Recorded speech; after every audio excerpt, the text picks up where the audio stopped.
హల్లెలూయా. కొంత సమయం ప్రభు వాక్యాన్ని ధ్యానం చేద్దాం. ఈ శుద్ధీకరణ కుడికిలో ప్రభు మనతో ఉన్నారు. దేవునికి మహిమ కలుగునుగాక. మీ అందరికీ ప్రభువైన యేసుక్రీస్తు నామములో వందనాలు. ఈ శుద్ధీకరణ కుడిక మనందరం పరిశుద్ధపరచుకొని ఆదివారం ప్రభు బలలో మనం చేయివేసేటువంటి దినంగా దేవుడు మనకి ఇచ్చినారు కనుక అందరూ పరిశుద్ధపరచుకుందాం. దేవుడు వాక్కు ద్వారా మనతో మాట్లాడునుగాక. ఆమేన్. హల్లెలూయా.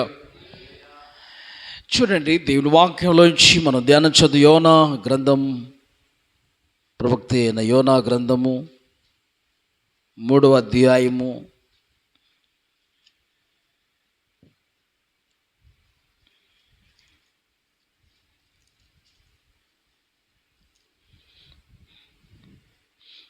8వ వాక్యాన్ని చూడండి.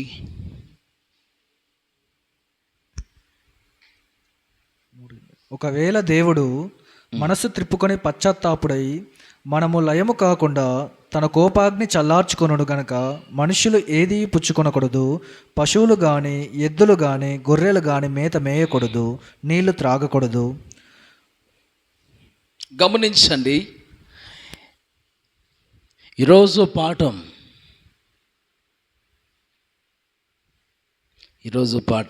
ఈ శుద్ధీకరణ కోడికలో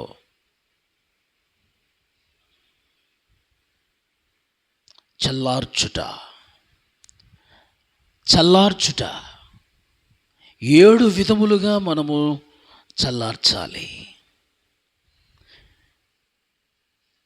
ఏంటి అని మనం చూడగలిగితే, దేవుని ఎడలను మనుష్యుల ఎడలను మనం చేయుచున్నటువంటి కార్యముల పట్ల కోపమును కలిగించేటువంటి కార్యములు మనం చల్లార్చే వారంగా మనం ఈ లోకమందు ఉండాలి. ఆమేన్ చెప్పండి.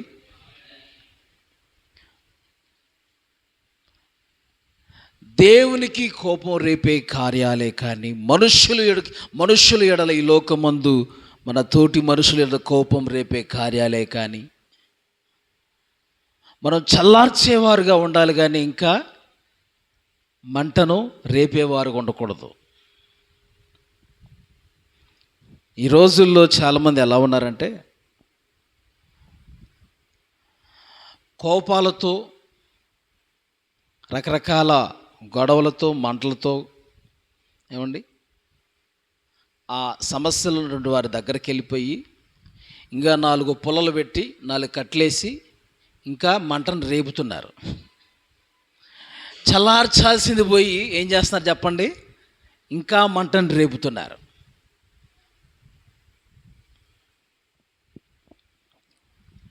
మనం చల్లార్చేవారుగా ఉండాలి. సమాధానపరచువారు ధన్యులు అన్నాడు దేవుడు. ఆమేన్ చెప్పండి.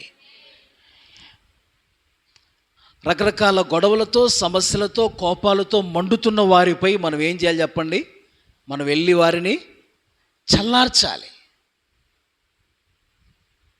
దేవునికి కోపాన్ని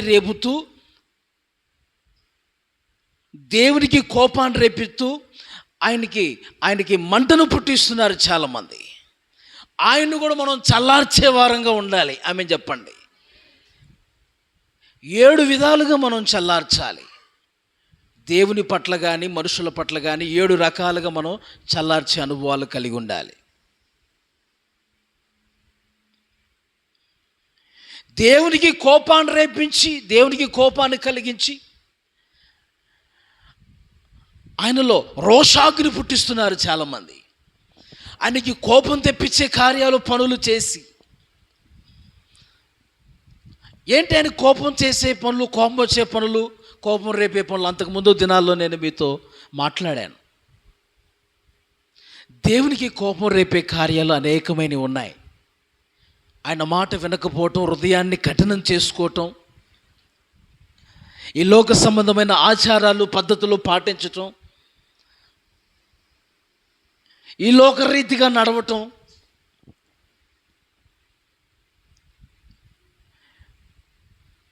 రకరకాలుగా ఈ లోకంలో ప్రజలు, దేవుని బిడ్డలు దేవునికి అపనమ్మకస్తులుగా బ్రతకటం, ఇవన్నీ కూడా దేవునికి కోపాన్ని పుట్టించే కార్యాలు, ఆయనకి రోషాన్ని పుట్టించే కార్యాలు. ఆయన కోపాన్ని మనం ఏం చేయాలి తెలుసండి? చల్లార్చాలి. ఏం చేయాలి చెప్పండి? చల్లార్చడం అంటే ఎలాగా? పశ్చాత్తాపడి, దేవా క్షమించండి అయ్యా, నా దోషాలు క్షమించండి, నా పాపము క్షమించండి, నా దోషాలు క్షమించండి అని ఆయన సన్నిధిలో పశ్చాత్తాపడి, ఆయన సన్నిధిలో మన పాపములు ఆయన సన్నిధిలో ఒప్పుకుంటే, ఏడ్చి ఒప్పుకొని ఆ పాపములు విడిచిపెడితే దేవుడు మనల్ని క్షమిస్తాడు. ఆయన కోపం చల్లారిద్ది మన మీద. ఆమేన్. దేవునికి కోపం రేపే కార్యాలు చాలా ఉన్నాయి. దేవునికి అవిధేయత చూపించే పనులు, అవిశ్వాసంగా బ్రతికే పనులు. ఏమండి, ఈ లోక సంబంధమైన ఆచారాలు, ఈ లోక సంబంధులు ఏ విధంగా నడుస్తున్నారో వాళ్ళ రీతిలో నడవటం, ఇవన్నీ దేవునికి కోపాలు రేపించే కార్యాలే. దేవుని కోపాన్ని రేపే వారంగా మనం ఆయనకి కోపాన్ని, ఆయనలో మంటను మనం పుట్టించే వారంగా ఉండక మనం ఎలా ఉండాలి? చల్లార్చే వారంగా మనం ఉండాలి. ఆమేన్. దేవుని కోపాన్ని చల్లార్చే వారంగా మనం ఉండాలి. ఇక్కడ మనం చూస్తున్నాం యోనా గ్రంథంలో, ఆ పట్టణాన్ని దేవుడు పాడు చేస్తానన్నాడు, ఆ పట్టణాన్ని నేను నాశనం చేస్తానన్నాడు. చెప్పిన ఆ దేవుడే మళ్ళా మనసు మార్చుకున్నాడట. ఎందుకు మార్చుకున్నాడంటే, వారు తమ పాపముని దేవుని సన్నిధిలో రాజు మొదలుకొని పిల్లల వరకు అందరూ గోను పట్టు ధరించుకొని, బూడిద పోసుకొని, అందరూ ఏమండి మోకాళ్ళు లేసి దేవుడికి మొరపెట్టి, మా పాపాలు క్షమించండి అయ్యా అని దేవుడి దగ్గర వేడుకున్నారట. అక్కడ రాయబడిన మాట అదే. ఒకవేళ దేవుడు మనస్సు త్రిప్పుకొని పశ్చాత్తాప్తుడై మనము లయము కాకుండానట్లు తన కోపాగ్ని, ఏ అగ్ని చెప్పరే? ఏ అగ్ని? ఇప్పుడు కోపాగ్ని మనం ఏం చేయాలి అమ్మా? దేవుని కోపాగ్ని మనం ఏం చేయాలి? చల్లార్చుదామా? లేకపోతే ఇంకొక మంట పెట్టి ఇంకొక దేవునికి వ్యతిరేకమైన కార్యం చేసి ఇంకా కోపాన్ని ఆయనకి రేపుదామా? ఆయనకి ఇంకా కోపాన్ని కలిగించేటువంటి కోపాగ్నిని, రోషాగ్నిని ఆయనలో పుట్టించే వారంగా మనం ఉండక, ఆయన సన్నిధిలో ఆయన కోపాగ్నిని మనం చల్లార్చువారుగా మనం ఉండాలి. 7 రకాలుగా చల్లార్చాలి. ఏమంటే ఈ లోకంలో దేవుని పట్ల కానీ మనుషుల పట్ల కానీ 7 రకాలుగా కోపాన్ని చల్లార్చువారుగా ఉండాలి. ఆమేన్. అవేంటో నేను మీతో మాట్లాడటానికి ముందుగా మొట్టమొదటి విషయం నేను మీతో మాట్లాడుతున్నాను. ఒక వ్యక్తి పశ్చాత్తాపడినప్పుడు, తన తప్పులు తెలుసుకొని, పాపము తెలుసుకొని, పశ్చాత్తాపడి సరి చేసుకున్నప్పుడు, దేవుని దగ్గరకు వచ్చి తన పాపములు ఒప్పుకున్నప్పుడు, ఏడ్చి ఆయన సన్నిధిలో ఒప్పుకున్నప్పుడు, దేవుడు వారిని క్షమించే దేవుడుగా ఉన్నాడు. ఆయన చల్లారే దేవుడుగా ఉన్నాడు ఆ టైంలో. ఆమె చెప్పండి. ఆయన ఏమవుతాడు? ఆయన కోపాగ్ని ఏమైద్దండి చెప్పాలి? ఆ సమయంలో ఏమైద్ది? ఎప్పుడు చల్లారిద్ది? సిస్టర్స్ చెప్పండి. ఆయన కోపాగ్ని ఎప్పుడు చల్లారిద్దట? ఆయన సన్నిధిలో మన పాపములు ఆయన అసలు ఒప్పుకొని పశ్చాత్తాపం అంటే ఏంటి? ఒప్పుకోవటం, చేసిన తప్పులు ఒప్పుకోవటం, ఆ పాపముల విషయంలో ఏడవటం, ఇంకోసారి జయం ప్రభువా అని దేవుని సన్నిధిలో ఒప్పుకోవటం, విడిచిపెట్టడం. ఆమేన్. దాన్ని అసహించుకోవటం, అది పశ్చాత్తాపడటం అంటే. ఆమేన్. ఒప్పుకోవాలి, విడిచిపెట్టాలి, చి అని అసహించుకోవాలి, ఇంకెప్పుడు చేయం ప్రభువా అని దేవుని సన్నిధిలో ఏడవాలి. ఆమేన్. నేను దొంగని తెలిసిపోయింది అని చెప్పేసి నేను ఏడవటం కాదు. నేను దొంగని తెలిసిపోయింది, నన్ను పట్టుకున్నారని ఏడవటం కాదు. నేను దొరికిపోయాను కదా అని ఏడవటం కాదు. పాపముల విషయంలో ఏడవాలి. చెప్పరే? మనం ఏడవలసింది పాపముల విషయంలో ఏడవాలి. 2, నశించిపోతున్న వారి కోసం ఏడవాలి ఈ లోకంలో. ఆమేన్. అంతేగాని ఈ లోకంలో దేనికోసం మనం ఏడవ అవసరంలే. అది కావాలి, ఇది కావాలని మనం ఏడవ అవసరం లేదు. దేవుడు మనకి సమస్తం ఇస్తారు. ఆమేన్ చెప్పండి. మన ఏడుపు ఒకటే. రక్షించబడిన మనం మన పాపాలు విడిచిపెట్టిన మనం ఏడవలసిందే కాదు, నశించిపోతున్న ఆత్మలు రక్షించబడాలని. ఆమేన్. కొత్తగా రక్షణలోకి రావాలని. ఒకవేళ నీలో దోషం ఉంటే కొత్తగా రక్షించబడిన వ్యక్తి పాపముల విషయంలో ఏడవాలి, దేవుని సన్నిధిలో మార్పు చెందాలి. స్తోత్రం చెప్పండి. 7 విషయాల్లో మనం చల్లార్చే అనుభవాలు కలిగి ఉండాలి. ఆమేన్. 7 విషయాల ద్వారా ఏమండి 7 విధాలుగా మనం చల్లార్చే అనుభవాలు కలిగి ఉండాలి. దేవుని విషయాల్లోనే కానివ్వండి, మనుషుల విషయాల్లోనే కానివ్వండి. 7 విధాలుగా మనం వారి కోపములను, వారి ఇలా చేసినటువంటి హేయక్రియలను మనం దేవుని సన్నిధిలో 7 విధాలుగా మనం విడిచిపెట్టేసి ఆయన్ని ఒక మంచి జీవితాన్ని నడవడిని చేసేవారుగా ఉండాలి. వాటిలో మొట్టమొదటి మనం చూస్తున్నాం, దేవుని కోపాన్ని చల్లార్చే విధానం ఏంటంటే వారందరూ ఏం చేస్తారంటే పశ్చాత్తాపడుతున్నారు. దేవుడు మనసు త్రిప్పుకొని పశ్చాత్తాప్తుడై మనలను లయము కాకుండా తన కోపాగ్ని చల్లార్చుకొనును గనుక మనుషులు ఏది పుచ్చుకొనకుండా ఉపవాసం ఉండి ఆయన సన్నిధిలో ఏడిచి ప్రార్థన చేద్దామని తీర్మానం చేసుకున్నారు. 10వ వచనం 3:10 అది కూడా చదవండి. ఈ నీనెవే వారు తమ చెడు నడతలను మానుకొనగా వారు చేయుచున్న క్రియలను దేవుడు చూచి పశ్చాత్తాప్తుడై వారికి చేయుదునని తాను మాట ఇచ్చిన కీడు చేయక మానెను. చూసారా, తాను చేయాలనుకున్న కీడు, ఆయన పంపించాలనుకున్నటువంటి తెగులు, నాశనము వారి మీదకి రాకుండా ప్రభు ఏం చేశాడంట, వారు తమ పాపమును మానినందువలన, తమ చెడుతనములను మానుకొనగా వారు చేయుచున్న క్రియలను దేవుడు చూచి ఆయన కూడా పశ్చాత్తాప్తుడై వారికి ఏం చేశాడట, స్తోత్రం చెప్పండి, కీడు చేయుట మానాడు. ఆమేన్. దేవుని కోపాగ్నిని మనం ఏం చేయాలి, ఇప్పుడు చల్లార్చేవారుగా మనం ఉండాలి. మొట్టమొదటి విషయం, 7 విధాలుగా మనం దేవుణ్ణి చల్లారపరిచేవారుగా మనం ఉండాలి, చల్లపరిచే వాళ్ళగా ఉండాలి. హల్లెలూయా. చల్లార్చువారంగా ఉండాలి 7 విధాలుగా. వాటిలో ఒకటి దేవుని పట్లనే కానీ మనుషుల పట్లే కానీ 7 విధాలుగా చల్లార్చాలని చెప్పాను. వాటిలో మొదటిది మీతో మాట్లాడాను, దేవుని సన్నిధిలో పశ్చాత్తాపడాలి, సరి చేసుకోవాలి. మన బైబిల్లో చూస్తామండి. ఏమంటే ఎంతమందికి లాజరు తెలుసు? 2 లాజర్లు ఉన్నారు బైబిల్లో, మనకి చూస్తాం. ఒకడేమో మార్తా మరియల సహోదరుడైన లాజరు, ఇంకొక వ్యక్తి దరిద్రుడైన లాజరు మనం చూస్తామండి. అయితే దరిద్రుడైన లాజరు విషయంలో మనం జరిగిన సందర్భం ఒకసారి చూడగలిగితే ఒక మాట చదువుతారా? అక్కడ ధనవంతుడు అగ్నిగుండంలో పడండి, నా నాలుక చల్లార్చుటకు లాజరును నా నాలుక మీద ఒక చుక్క నీటి చుక్క ఒకటి వేయమని చెప్పని అడుగుతుంటాడు. ఆ మాట సార్ చదువుతారా? లూకాసు వార్త 16:24. లూకాసు వార్త 16:24. తండ్రివైన అబ్రహామా నా యందు కనికరపడి తన వ్రేలి కొనను నీళ్లలో ముంచి ఈ నాలుకను చల్లార్చుటకు లాజరును పంపుము. నా నాలుకను చల్లార్చుటకు లాజరును పంపుము. చూడండి, నా మాటేనండి. నాలుగు చల్లార్చుటకి ఎవరిని పంపించాలట చెప్పాలి మీరు? లాజరును పంపాలంట. బతుకున్నప్పుడేమో బతుకున్నప్పుడు దేవునికి వ్యతిరేకంగా జీవించిన వ్యక్తి ధనవంతుడు. ఆమేన్. లాజరును అస్సలు పట్టించుకోలేదండి, త్రోసేసేవాడు. దేవుడు అంటే అసలు లెక్కలేని వాడుగా జీవిస్తూ ఉన్నాడు.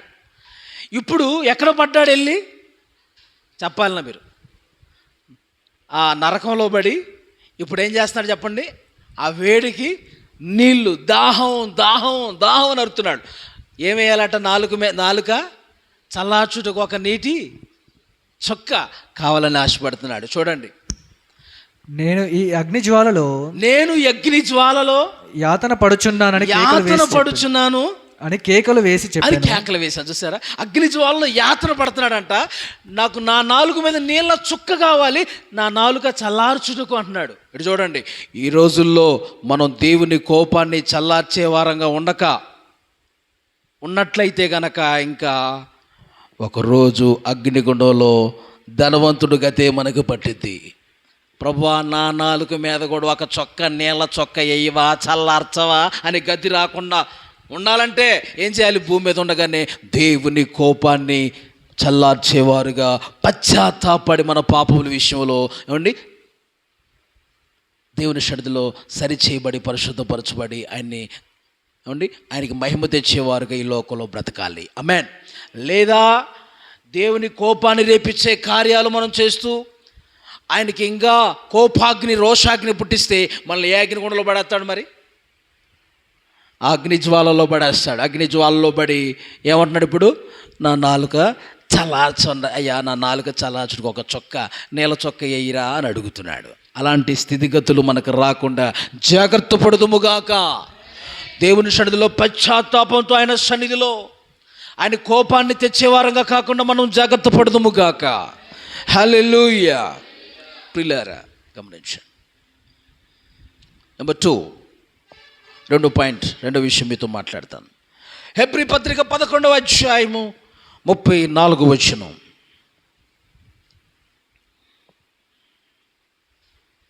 హెబ్రీ పత్రిక 11వ అధ్యాయము 34వ వచనం. అగ్ని బలమును చల్లార్చిరి, ఖడ్గధారను తప్పించుకొనిరి, బలహీనులుగా ఉండి బలపరచబడిరి, యుద్ధంలో పరాక్రమశాలులైరి. చూసారా 11:34 ఏముందండి? అగ్ని బలమును చల్లార్చిరి. దేని బట్టి చల్లార్చిరి? దేనిని బట్టి అని మనం చూడగలిగితే విశ్వాసమును బట్టి. ఆమేన్ చెప్పండి. హల్లెలూయా. దేని బట్టి చెప్పరే? 11వ వచనంలో 30వ వచనం నుంచి 29వ వచనంలో కూడా విశ్వాసమును బట్టి వారు పొడి నేల మీద నడిచినట్లు ఎర్ర సముద్రంలో పడి నడిచిపోయిరి అని మాట్లాడుతూ కిందకు వచ్చేసరికి ఈ సందర్భంలో మాట్లాడుతూ వస్తారనమాట. ఇక్కడ ఏమి చెప్పుతుంది? గిద్యోను, బారాకు, సంసోను, యెఫ్తా, దావీదు, సమూయేలు వారిని గూర్చి ప్రవక్తలు గూర్చి వివరించచ్చు. వివరించడానికి సమయం చాలదని చెప్తూ వారు విశ్వాసం ద్వారా రాజ్యములు జయించిరి, నీతి కార్యములు జరిగించిరి, వాగ్దానములు పొందిరి, సింహాలను మూసిరి, అగ్ని బలమును చల్లార్చిరి. ఆమేన్. ఏ బలం చెప్పరే? ఇటు చూడండి అందరూ. ఏం చల్లార్చాలి? అగ్ని బలాన్ని చల్లార్చాలి మనం. చెప్పండి అందరూ. 7 విధాలుగా మనం చల్లార్చాలి. మనం చల్లార్చు పాఠములు 7 రకాలు అని చెప్పాను. 1, పశ్చాత్తాపపడి దేవుని సన్నిధిలో దేవుని కోపాన్ని చల్లార్చాలి. 2వ విషయం మీతో మాట్లాడుతున్నాను. అగ్ని బలమును చల్లార్చిరి. దేన్ని బట్టి అగ్ని బలం చల్లార్చిరి? విశ్వాసమును బట్టి. ఎవరు వారు? సుధాకర్ అన్న, ఎవరు వారు? రాంబాబు బ్రదర్, గట్టిగా చెప్పండి. సిస్టర్స్,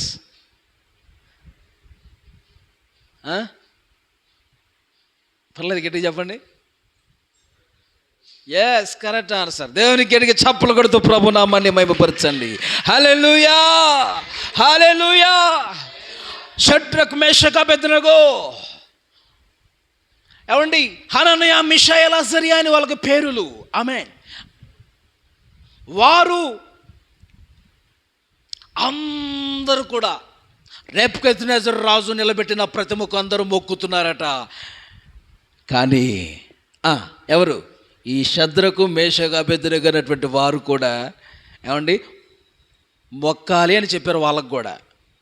అయితే వారేం చేశారు? అందరూ సాగిలు పడి నమస్కరిస్తుంటే ఇలా ముగ్గురు ఎలా ఉన్నారట? నిలబడి కనబడుతున్నారు. అందరూ సాగిలు పడి ఉంటే ఇలా ముగ్గురు నిలబడి కనబడుతున్నారు. ఎవరా ముగ్గురు అని చూస్తే షద్రకు, మేషకు, అబేద్నెగో. వాళ్ళకి ఆజ్ఞ ముందు జారీ చేయబడింది. ఏమని? ఎవరైతే ఈ ప్రతిమకు మొక్కరో వారిని అగ్నిగుండములో పడవేస్తాం అని అన్నారు. ఆమెన్. అది మనుషులు నియమించిన అగ్నిగుండం. అది ఆమెన్ చెప్పండి. ఎవరు నియమించింది? అది మనుషులు నియమించిన అగ్నిగుండం. దేవుడు నియమించిన అగ్నిగుండం అయితే మామూలుగా ఉండదు అది. ఆమెన్. మనుషులు నియమించిన అగ్నిగుండం అది. గమనించండి. అగ్నిగుండము 7 అంతలు ఎక్కువ చేశారట. వీళ్ళు ఆ ప్రతిమకు మొక్కలేదని తీసుకెళ్ళి అగ్నిగుండములో త్రోసి పడేశారు. త్రోసి పడేస్తే త్రోసేసిన వ్యక్తి కాలిపోయాడట. ఆమె. కానీ వీరు ఎలా ఉన్నారంటే లోపట వీరితో ముగ్గురు కదా పడేసింది, వీరితో పాటు 4వ వ్యక్తి సంచరిస్తూ ఉన్నాడు. హల్లెలూయా. ఆయన పేరు యెహోవా. ఆయన పేరు దేవుడే, దూత కూడా కాదు, దేవుడే దిగొచ్చాడు. చప్పట్లు కొడుతూ ప్రభు నామాన్ని మహిమపరచండి. హల్లెలూయా. దేవుడే దిగొచ్చాడు. గట్టిగా స్తోత్రం చెప్పండి. ఆ సందర్భం మీకు తెలుసా? దానియేలు గ్రంథం మీరు చూస్తారు. ఒకసారి చూద్దామా? దానియేలు గ్రంథం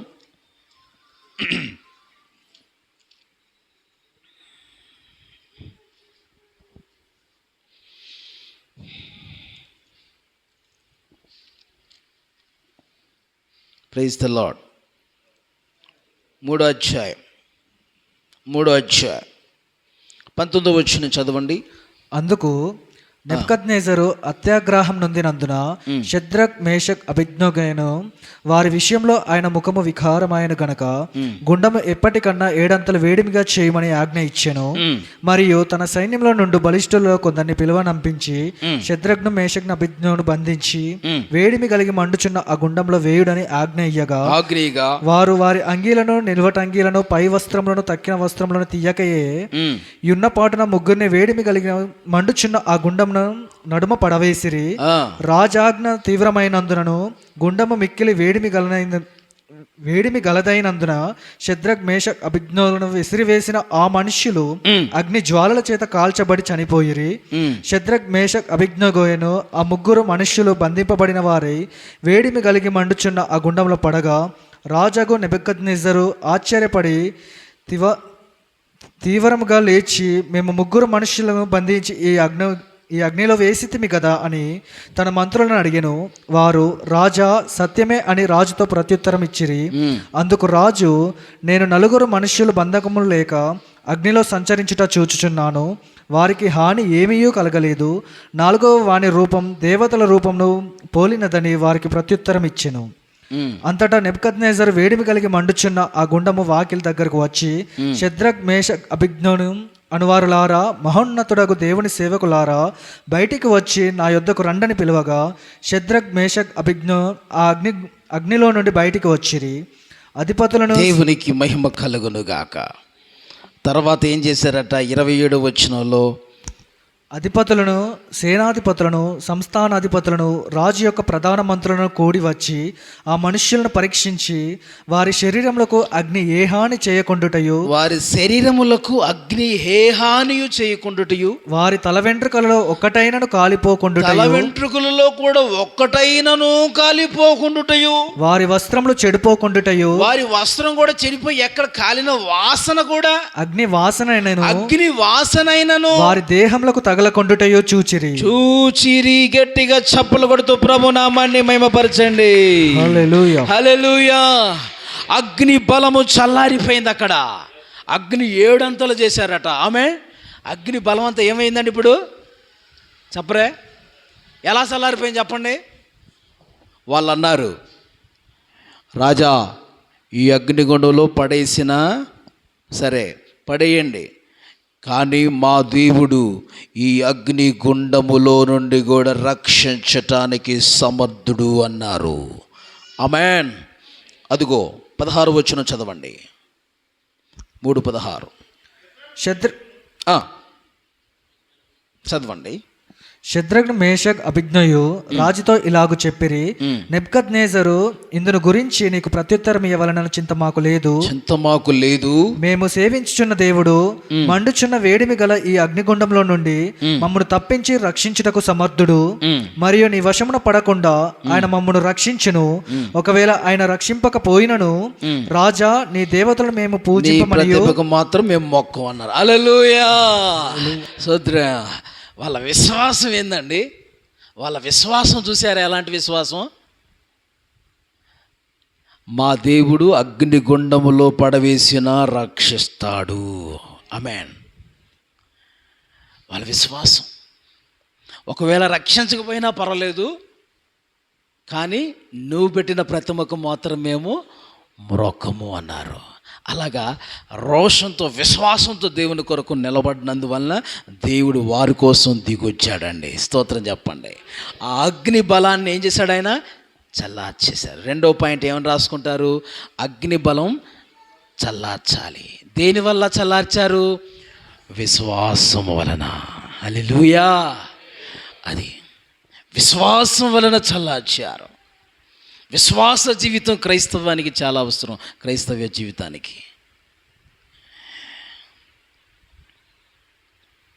వాళ్ళు దానికి మోకలే, దేవునికి భయపడ్డారు. ఆమేన్.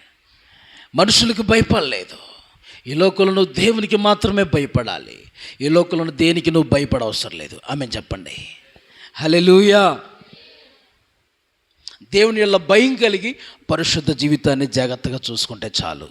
విశ్వాస జీవితాన్ని కాపాడుకుంటే చాలు. ఆమేన్ చెప్పండి. దేవుడికి భయపడ్డారు, తమ విశ్వాసాన్ని చెప్పరే కాపాడుకున్నారు. స్తోత్రం.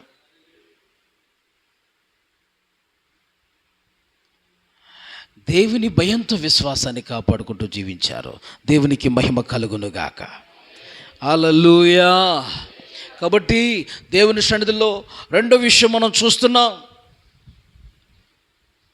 వాళ్ళతో పాటు ప్రభువు దాంట్లో సంచరిస్తూ ఉన్నాడు. 4వ వ్యక్తిగా అగ్ని బలం చల్లారింది. అగ్నిగుండం ఏ గుండం అయింది తెలుసా? ఏసీ గుండం అయింది. హల్లెలూయా. అగ్నిగుండం ఫ్రిడ్జ్ లాగా అయిపోయింది. చల్లటి కూలింగ్ అన్నమాట. వాళ్ళకి ఒక్క వెంట్రుకు కూడా చెప్పరే కాలినట్టు వాసన రావట్లేదట. వస్త్రాలు ఏమన్నా కాలేమో అని చెప్పేసి అగ్ని వాసన ఏమన్నా వచ్చిద్దేమో చూద్దామంటే రావట్లే. వాళ్ళు ఇలా తోసి పడేస్తున్నారే, వాళ్ళు కాలి చచ్చిపోయారంటండి. అంత బాగా 7 అంతలు అగ్ని ఉన్నదానికంటే 7 అంతలు పెంచారు. అది మానవ అగ్ని. ఆమె చెప్పండి. మానవులు నియమించిన అగ్ని. అగ్ని చేత ఏమండి, ఆ అగ్ని దేవుని అగ్నిని ఏం చేయలేదు. ఆమె చెప్పండి. దేవుని అగ్ని జోలికి ఏ అగ్ని రాలేదు. స్తోత్రం చెప్పండి. దేవుడే దహించు అగ్ని. హల్లెలూయా. ఆయన అగ్ని, ఆయన రెక్కలతో ఆయన అగ్ని చేత వారు కప్పబడ్డారు. స్తోత్రం. దేవుని అగ్ని ముందు ఏ అగ్ని? దేవుని శక్తి ముందు ఏ శక్తి? ఆ రోజు మోషే పాము కింద కర్ర పడేస్తే పాము అయిందట. వాళ్ళు మాంత్రికులు కూడా, మోషే దినాల్లో ఉన్న మాంత్రికులు ఏం చేశారట? వారి దగ్గర ఉన్న కర్రలు కూడా కింద పడేసి పాములు చేశారట. కింద పడితే వాళ్ళవి కూడా పాములు అయినాయి. వారి పాములన్నిటినీ మోషే పాము ఏం చేసింది చెప్పండి? మింగి పడేసింది ఆమె. అంటే దాని అర్థం ఏంటంటే వాళ్ళు గ్రహించారు, అమ్మో ఇది మానవ శక్తి కాదురా బాబు అని. ఆమె ఇంకా కొన్ని చేసినప్పుడు వాళ్ళు కూడా అలా ట్రై చేశారు, కానీ కొన్ని చేశారు, కొన్ని చేయలేకపోయారు. ఇది మామూలు శక్తి కాదు, మానవ శక్తి కాదు, ఇది దేవుని దైవ శక్తి అని గ్రహించారు. హల్లెలూయా. ప్రియులారా, దేవుని సన్నిధిలో అగ్ని బలం చల్లార్చారు వారు. విశ్వాసమును బట్టి అగ్ని బలం చల్లార్చాలి మనం కూడా. ఆమేన్ చెప్పండి. 1 దేవుని కోపాన్ని చల్లార్చాలి పశ్చాత్తాపంతో. 2 అగ్ని బలాన్ని చల్లార్చాలి దేంతో? విశ్వాసంతో. నెంబర్ 3, మూడో పాయింట్, మూడోది సామెతల గ్రంథం 15వ అధ్యాయం 1వ వచనం. సామెతల గ్రంథం 15వ అధ్యాయం 1వ వచనం. మృదువైన మాట క్రోధమును చల్లార్చును, నొప్పించు మాట కోపమును రేపును. మృదువైన మాట కోపమును చల్లార్చును. ఆమేన్. చల్లార్చిద్దట. ఏంటి చల్లార్చిద్ది? ఏ మాట? మృదువైన మాట ఏం చేస్తుంది? కోపమును చల్లారుస్తుంది. అమ్మా, మృదువైన మాట కోపాన్ని, ఎంత కోపంగా ఉన్నోడైనా మృదువైన మాట ఏం చేసిద్దట? చల్లార్చిద్దట. హల్లెలూయా. స్తోత్రం చెప్పరే. భార్యాభర్తలు ఇద్దరు గొడవాడుకున్నారు అనుకో, వెళ్ళి భార్యలు తగ్గించుకొని మాట్లాడింది అనుకో, ఏమైపోద్ది? కోపం అంతా ఆయనకి చల్లారిపోద్ది అనమాట. ఆమె చెప్పండి. సేమ్ టైం రివర్స్లో. హల్లెలూయా. ఎవరో ఒకరు తగ్గించుకోవాలి కదా, ఎవరో ఒకరు తగ్గించుకోవాలి కదా. నేనంత అంటే నేనెంత, నువ్వా నేనా అన్నట్టుగా ఉంటే కుదరదు. మరి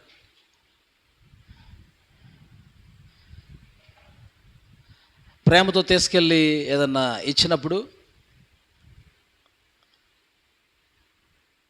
కోపమంతా చల్లారిపోతుంది. ఆమె హల్లెలూయా. మృదువైన మాట ఏం చేస్తుందండి? కోపాన్ని చల్లార్చు. ఒక వ్యక్తి చాలా బిజీగా ఉన్నాడు, భార్య మాట్లాడుతుంది, ఇదిగో అని అది ఇది చూపిస్తుంది. ఆయన పట్టించుకోవట్లే, ఆయన ఫోన్లో బిజీ అయిపోయి ఏదో మాట్లాడుతున్నాడు. ఈమె అది ఇది చూపిస్తుంది, వచ్చి మాట్లాడుతుంది, కానీ ఆ మాట పట్టించుకోలే. రెండోసారి ఈయనెళ్ళి ఆమెతో మాట్లాడుతుంటే ఆమె ఏదోలా చేస్తుంది. ఎందుకంటే నన్ను అప్పుడు పట్టించుకోలేదు, ఇప్పుడు నేను ఎందుకు పట్టించుకుంటాను, నీ మాట ఎందుకు పట్టించుకుంటానని ఆమె ఏదోలాగా మాట్లాడుతాను. అటు చూస్తుంది, ఇటు చూస్తుంది. ఐఎమ్ సారీ అని చెప్పని క్షమించమని మంచిగా మాట్లాడినప్పుడు ఆమె మళ్ళీ ఐస్ అయిపోయింది, చల్లబడింది. దేవునికి స్తోత్రం. ఆమె కోపం ఏమైంది? చల్లారింది. స్తోత్రం చెప్పరే. మృదువైన మాట కోపమును చల్లార్చును. నీ నోట మట్టి రావాల్సిన మాటలు ఎలాంటి మాటలు రావాలి చెప్పరండి? ఎలాంటి మాటలు రావాలి? మృదువుగా ఉండాలి. ఆమేన్. ఎలా ఉండాలి మాటలు? మన మాటలు మృదువుగా, సున్నితంగా ఉండాలి.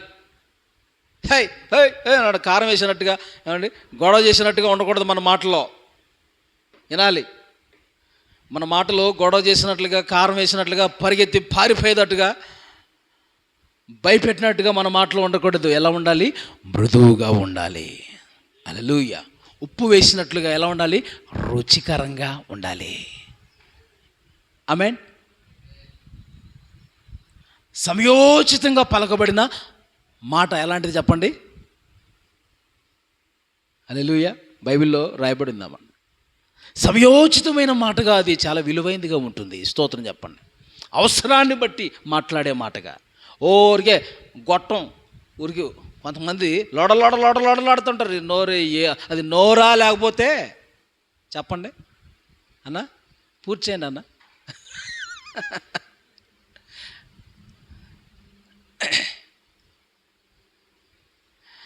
ప్రియులారా, గమనించండి ఎలా ఉంటారో. నా నోరే కదా అని ఇచ్చలవిడిగా మాట్లాడేద్దు.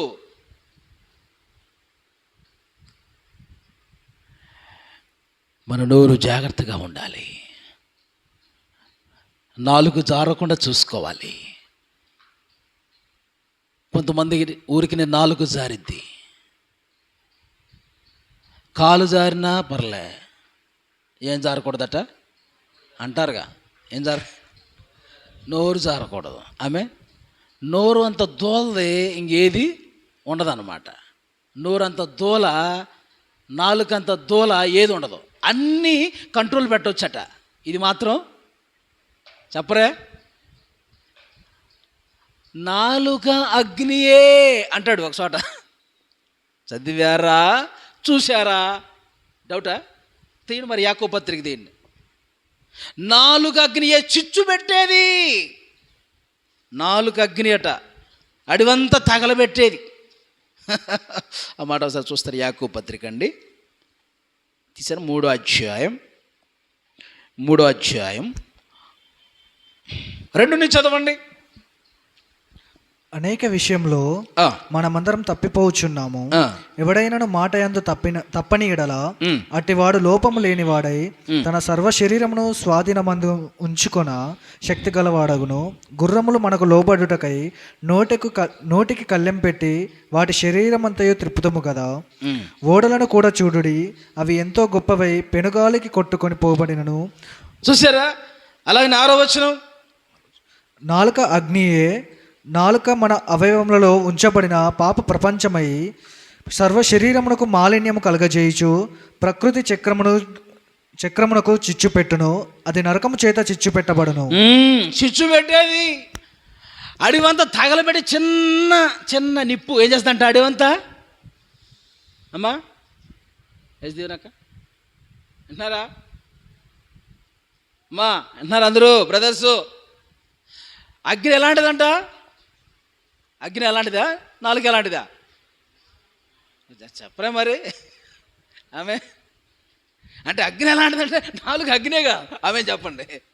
నాలుగు అగ్ని ఏంటంటే నాలుక అగ్ని స్విచ్ పెట్టేది. కొంచెం నిప్పేది అడివంతా ఇలా కొంచెం అంటిస్తాడండి. ఈ మూల కొంచెం అంటిస్తాడు, ఇదిగో ఈ పక్కన అడవికి కొంచెం అంటిస్తుంది. ఏం చేస్తారు? రాసుకుంటా కాలుకుంటా మొత్తం తగలబెట్టదు తెల్లారి జరిగే. ఆమె ఎదురు పోగలని చూస్తే కొంచెం అంటించాడు, అది అంటుకుంటూ పోయింది.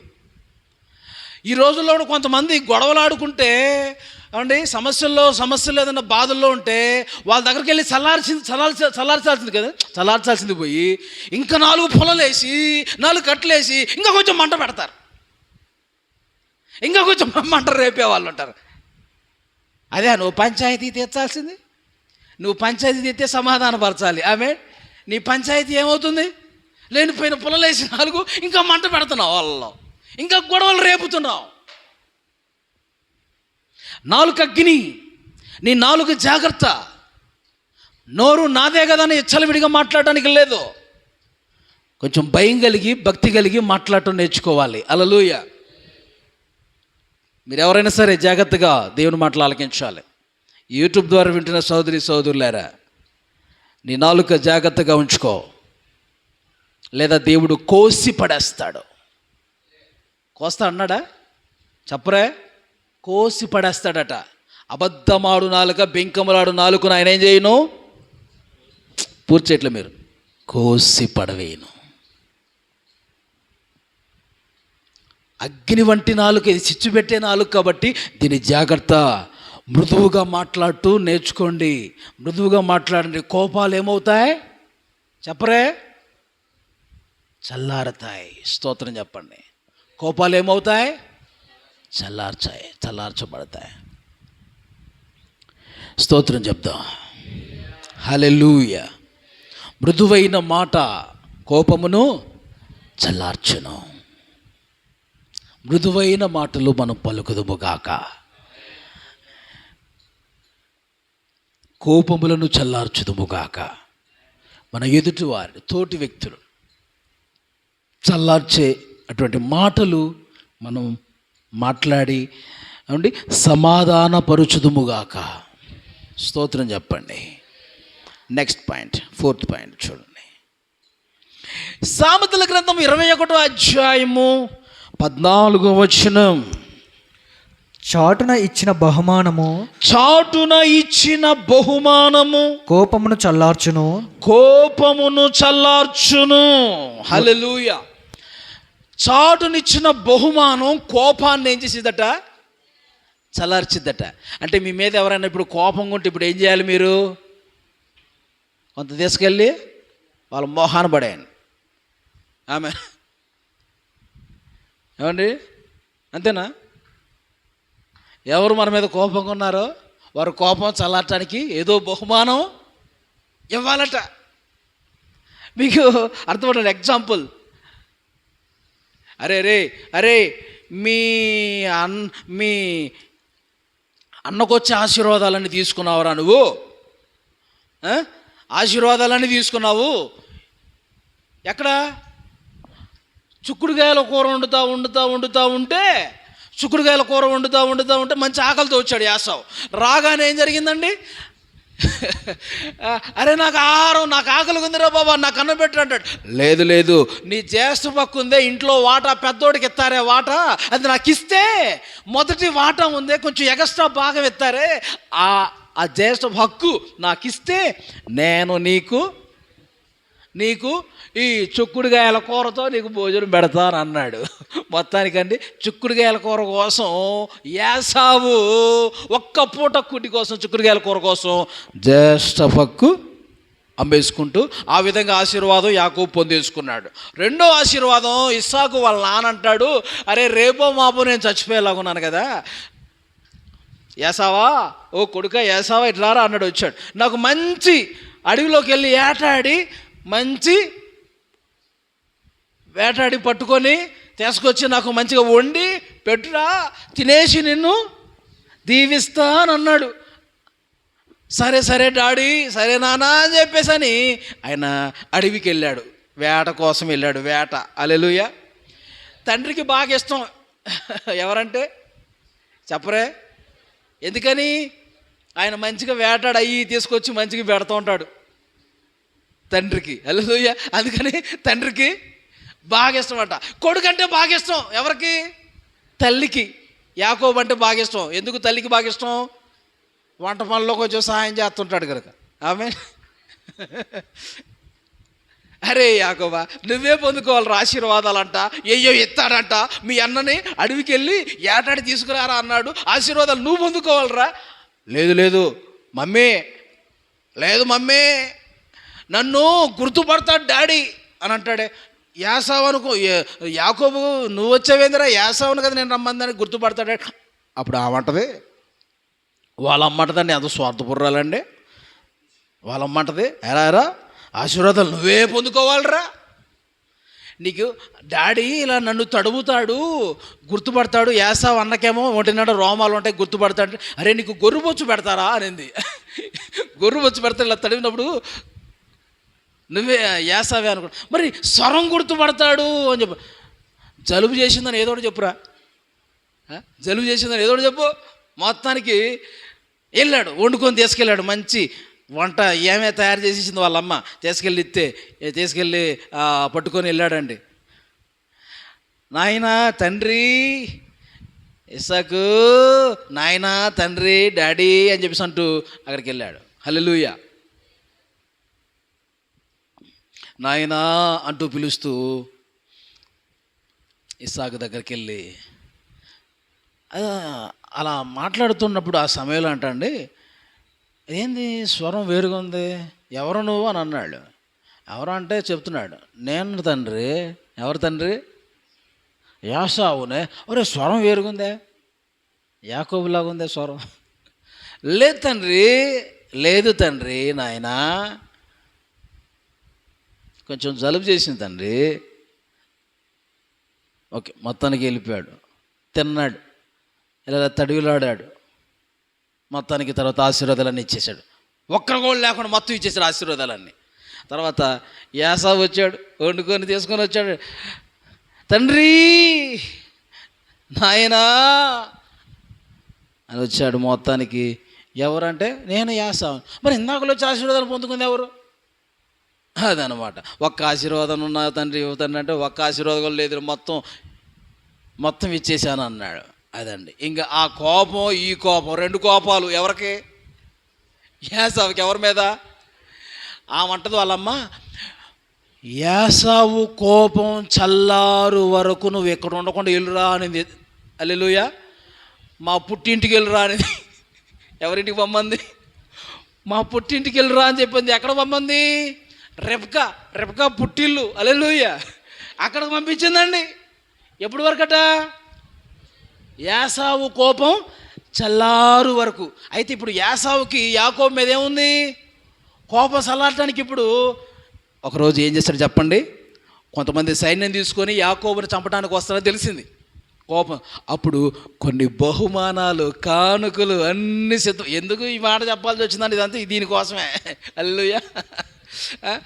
బహుమానాలు, కానుకలు, భార్యలను ముందు పెట్టాడు. అంటే భార్యలను చూస్తే కొంచెం కనికరిస్తాడేమోనని. హల్లెలూయా. ఆస్తిపాస్తులన్నీ పనులను ముందు పెట్టాడు. లాస్ట్ నేను ఉండిపోయాడు. ఎబ్బోకు రేవు దగ్గర ప్రార్థన చేసుకొని బయలుదేరాడు. హల్లెలూయా. ఈ విధంగా మొత్తానికి ఆయన కలిశారు, ఒకరికొకరు హత్తుకున్నారట, ప్రేమ పుట్టుకొచ్చింది ఆ కానుకలన్నీ చూసేసరికి. ఆమెన్.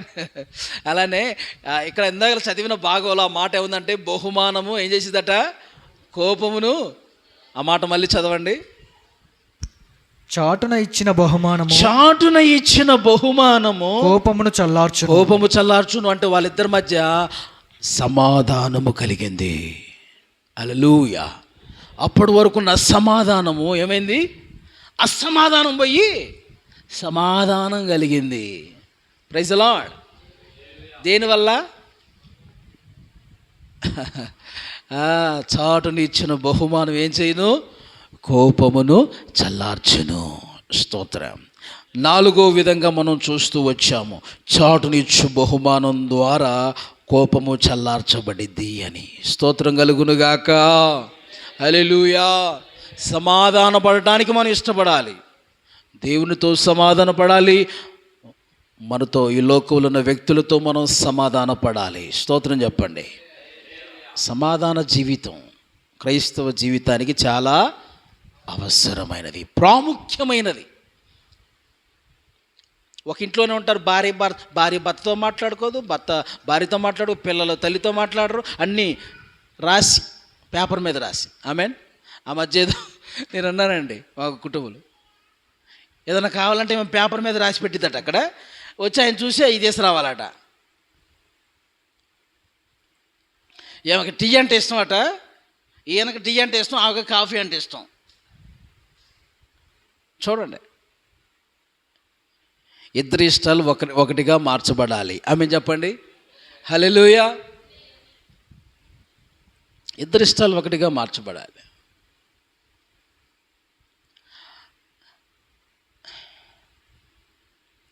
తల్లిదండ్రులు పిల్లల మధ్య గొడవాడుకుంటూ ఉంటారు. రేపొద్దున వాళ్ళు కూడా అటు వెళ్ళి మీరు కూడా ఇలా తయారవ్వండి అని చెప్పేసాను.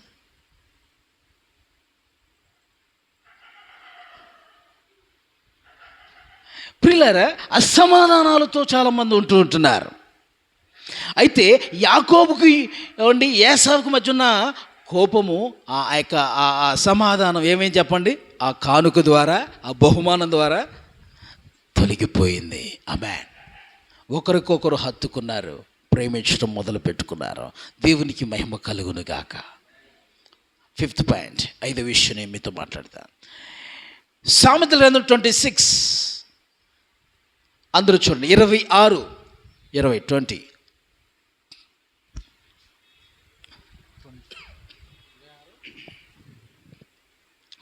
సామెతల గ్రంథం 26వ అధ్యాయం 20వ వచనం. కట్టెలు లేని ఎడల అగ్ని ఆరిపోవును, కొండెగాడు లేని ఎడల జగడము చల్లారును. అబ్బాబ్బాబ్బా, ఏముందండి మాటలు ఏమున్నాయండి. హల్లెలూయా. కట్టెలు లేకపోతే చెప్పరా, కట్టెలు లేకపోతే పొయ్యి ఆరిపోవును. అంతేనా? కట్టెలు లేకపోతే ఏం ఆరిపోను? పొయ్యి ఆరిపోను. అగ్ని ఆరిపోను, లేకపోతే పొయ్యి ఆరిపోను. తర్వాత కొండిగాడు లేకపోతే జగడములు. కొండిగాడు అన్నమాట. కొండెగాడు లేని ఎడల జగడము చల్లారును. అంటే కొండెగాడు ఉంటే జగడములు పుట్టును. ఆమెన్. చల్లాట కాదు, ఇంకా మంటలు రేస్తాయి అక్కడ, మంటలు. ఆమెన్. మంటలు రేగుతూ ఉంటాయి. అర్థమవుతుందా అండి? కొండెపు మాటలు. కొండెం అనండి. కొండెం ఏం చేద్ది? కొండెపు మాట. ఏమండి, కొండెం ఏం చేస్తుందండి? గుచ్చుతూ ఉంటాం.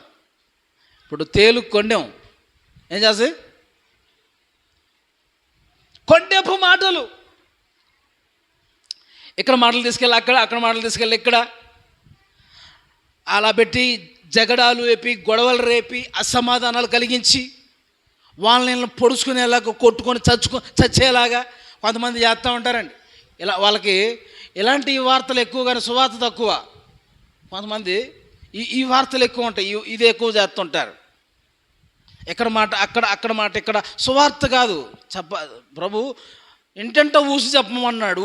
ఏసయ్య మాట చెప్పాలి. ఇంటెంటో తిరిగి వాళ్ళకి గొడవలు రేపి, ఇదివరకు నీ భార్య ఎలా ఉండేది తెలుసా, ఇదివరకు నీ భర్త ఎలా ఉండేవాడు తెలుసా. పిచ్చి మాటలు, పాడు చేసే మాటలు ఇవ్వండి. బయట మనం చూస్తున్న కొంతమంది అలానే ఉన్నారండి. అందుకని ఒక పాట ఉంది కదా, స్టీవెన్సన్ గారు పాడ ఏదమ్మా, ముసలమ్మ ముచ్చట్లు కట్టి పెట్టి పరిశుద్ధ గ్రంథాన్ని చేత పట్టి దీక్షతో నడుము తట్టి ఇంటింటా తలుపు తట్టి యేసయ్యా ఊసే చెప్పమ్మా, ఊరకనే ఉంటే తప్పమ్మా, ఈ ఇంటి సంగతులన్నీ ఆ ఇంటికి మోసేవమ్మ, ఆ పొరుగింటి విషయాలన్నీ చాటింపు వేసేవమ్మ. ఇక్కడ మాటలు అక్కడ చెప్పి మంచిని చెడుగా మార్చి ఏం చేస్తారంట, పెట్టబోకు, వాళ్ళ కొంప మొంచబోకు ఓ చెల్లమ్మ. హల్లెలూయా. చేతపడదు. కాబట్టి ప్రియులారా, అలాగా జగడాలు పెట్టి గొడవలు రేపి వాళ్ళ దగ్గర మంటలు పెట్టే వాళ్ళంగా ఉండక ఏం చేయాలి చెప్పండి, చల్లార్చే వారంగా మనం ఉండాలి. హల్లెలూయా. కొండగాళ్ళు లేకపోతే జగడములు చల్లారతాయట, జగడాలు చల్లారతాయట. కొండగాళ్ళు వల్ల మనం ఉండకూడదు. ఆమేన్. కొండగాళ్ళు లేకపోతే జగడాలు చల్లారుతాయి. అంటే మనం కొండగాళ్ళ వల్ల మనం ఉండకూడదు. ఆమేన్. అప్పుడు జగడములు చల్లార్చే వారంగా ఉంటాము. స్తోత్రం చెప్పండి. ఎన్ని చెప్పా నేను? నెంబర్ 6, సామెతలు 29:8. సామెతల గ్రంథం 29:8. అపహాసకులు పట్టణము తల్లడిల్ల చేయుదురు, జ్ఞానులు కోపము చల్లార్చెదరు. జ్ఞానులు కోపాన్ని చల్లారుస్తారు. అపహాసకులు పట్టణాన్ని తల్లడిల్ల చేస్తారట, జ్ఞానులు కోపాన్ని చల్లారుస్తారు. జ్ఞానులు కోపాన్ని చల్లారుస్తారు.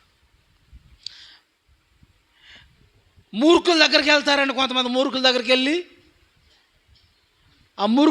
వెళ్ళి ఏది పడితే అది మాట్లాడతారు. మూర్ఖుల దగ్గర ముత్యాలు ఎత్తే ఎలా ఉంటుందండి? పందులు ఎద్ద ముత్యాలు వేసినట్టే ఉంటుంది. పందికి ముత్యం వేసినట్టే ఉంటుంది. ఆమె చెప్పండి. పందులకి ముత్యం ఎత్తే, పందుల దగ్గర ముత్యాలు ఎత్తే అవేం చేస్తాయండి? తీసుకొని పక్కన బీరువాలో పెట్టుకుంటాయా? ఏం చేస్తాయి? తొక్కి పడేస్తాయి అవి. ఆమె వాడికి తెలుసా, విలువ తెలుసా? పందుల దగ్గర ముత్యాలు వేసినట్టే అన్నమాట. జ్ఞానులు ఏం చేస్తారట? కోపమును చల్లారుస్తారట. 29:8 చదువుతున్నారు కదా, కింద వచనం కూడా చదవండి. 10వ వచనం. నరహంతకులు నిర్దోషులను ద్వేషించుదురు, అట్టివారు యథార్థవంతుల ప్రాణము తీయజూతురు. బుద్ధిహీనుడు తన కోపమంతా కనపరచును, జ్ఞానము గలవాడు కోపము అణుచుకొని దానిని చూపకుండును. చూసారా? గట్టిగా స్తోత్రం చెప్దాం. బుద్ధిహీనుడు తన కోపమంతా కనపరుస్తాడట. బుద్ధిహీనుడు కోపమంతా కనపరుస్తాడట. జ్ఞానం కలిగిన వాడు ఏం చేస్తాడు చెప్పండి? కోపాన్ని అణుచుకుంటాడు. స్తోత్రం చెప్పండి. కోపాన్ని అణుచుకొని దాన్ని చూపకుండా ఉంటాడు. గట్టిగా స్తోత్ర. జ్ఞానులు కోపమును ఎగ్జాంపుల్ మంచి వివరణ ఇస్తాను మీకు. దానియేలు తెలుసు కదండి. ఆ రోజుల్లో జ్ఞానులందరినీ తలకాయలు తీసేయాలనుకున్నాడు. ఎవరు? రాజు. ఎందుకని? ఆయనకు ఒక కళ వచ్చిందట. ఆ కళ వచ్చిన దాన్ని మర్చిపోయాడు ఆయన. అక్కడ ఉన్న వాళ్ళందరితో అంటాడే, నా కళ చెప్పాలి, కళ అర్థం కూడా చెప్పాలంటాడే, మర్చిపోయాను అంటాడే. అరే బాబు, కళ చెబితే కళతో చెబుతాము, దేవుడు దిగిరా వాళ్ళకి పైనుంచి ఇప్పుడు అని అంటారు వాళ్ళందరూ కూడా, జ్యోతిష్కులు, మాంత్రికులు వాళ్ళందరూ కూడా ఆ కాలంలో. ఏమండి, కళ చెప్పండి, మేము కళ అర్థం భావం చెబుతాం అని అంటారు వాళ్ళందరూ. కానీ దేవుని జ్ఞానం కలిగిన వ్యక్తి, జ్ఞాన వివేకములు కలిగిన వ్యక్తి, జ్ఞాన వాక్యం అనేటువంటి వరం కలిగిన వ్యక్తి, ఆత్మల వివేచన అనే వరం కలిగిన వ్యక్తి, బుద్ధి వాక్యం అనే వరం కలిగిన వ్యక్తి దానియేలు చెప్పాడు. స్తోత్రం చెప్పండి. కళ చెప్పాడు, కళ భావం చెప్పాడు. స్తోత్ర. అప్పుడు ఏమైంది? రాజు కోపం చల్లారిపోయింది. స్తోత్రం చెప్పండి. జ్ఞానులు ఏం చేస్తారు చెప్పరా?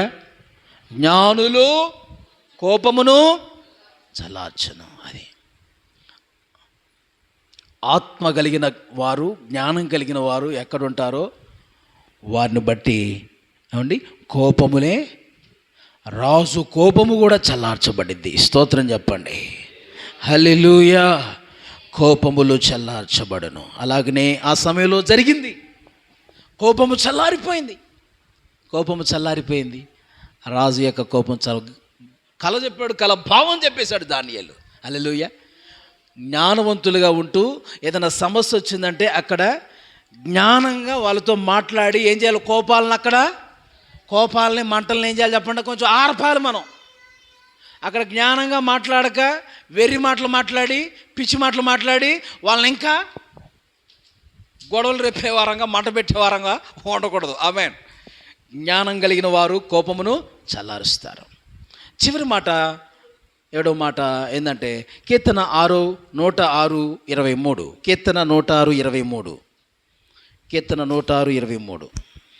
అప్పుడు ఆయన, నేను వారిని నశింపజేసేదనను, అయితే ఆయన వారిని నశింపజేయకుండానట్లు ఆయన కోపము చల్లార్చుటకై ఆయన ఏర్పరచుకొనిన మోషే ఆయన సన్నిధిని నిలిచి అడ్డుపడెను. ఆమేన్. హల్లెలూయా. హల్లెలూయా. మోషే నిలిచి అడ్డుపడి దేవుని కోపాన్ని చల్లార్చాడట.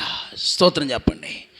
దేవుని సన్నిధిని అక్కడ రాయబడింది అన్నమాట. యెహోవా ఆయన సన్నిధిలో నిలిచి అడ్డుపడ్డాడంట. సన్నిధిలో నిలిచి అడ్డుపడ్డాడంట.